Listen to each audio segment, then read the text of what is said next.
നമസ്കാരം, ഞാൻ ശില്പ ഗോവർദ്ധൻ.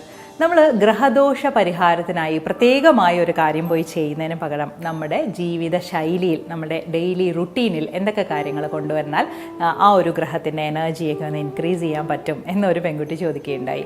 നമ്മളുടെ മുമ്പിൽ ദാഹിച്ച ഒരാൾ വരുമ്പോൾ അവർക്ക് വെള്ളം കൊടുക്കാൻ പറ്റുവാണെങ്കിൽ രാഹുവിൻ്റെ എനർജി തനിയെ നമുക്ക് ലിഫ്റ്റ് ചെയ്യാൻ പറ്റും കേട്ടോ.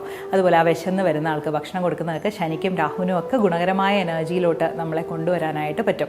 ശനി ശരിക്കും അച്ചടക്കത്തിൻ്റെ ആളാണ്. നമ്മൾ ഒരു സ്ഥലത്ത് പോകുമ്പോൾ അവിടെ ക്യൂ ഉണ്ടെങ്കിൽ, കറക്റ്റായിട്ട് ക്യൂ പാലിക്കുന്നവർക്കാണെങ്കിൽ ശനിയുടെ എനർജിയെ സത്യത്തിൽ കുറച്ചും കൂടി ഒന്ന് ഫ്ലറിഷ് ചെയ്യാനായിട്ട് പറ്റും. നമുക്ക് ആരെങ്കിലും സേവനങ്ങൾ ചെയ്തു തരുന്നുണ്ടെങ്കിൽ അവരെ ബഹുമാനിക്കാനൊക്കെ പഠിക്കുക.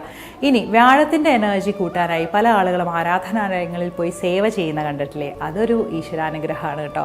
അതുപോലെ ബുധൻ്റെ എനർജി കൂട്ടാൻ നമ്മൾ ചെടികളെയും സസ്യങ്ങളെയൊക്കെ പരിപാലിക്കുന്നത്, നട്ട് വളർത്തുന്നത് ഒക്കെ നല്ലതാണ്. ഇങ്ങനെ നമ്മുടെ ഡെയിലി റുട്ടീനിൽ നമുക്ക് നന്മ എന്ന് തോന്നുന്ന കാര്യങ്ങളെല്ലാം ചെയ്യുന്നത് നമ്മളുടെ ഈ പറയുന്ന ഗ്രഹദോഷ പരിഹാരങ്ങൾക്ക് നമ്മൾ പോലും അറിയാതെ ഒരു കാരണമാകും.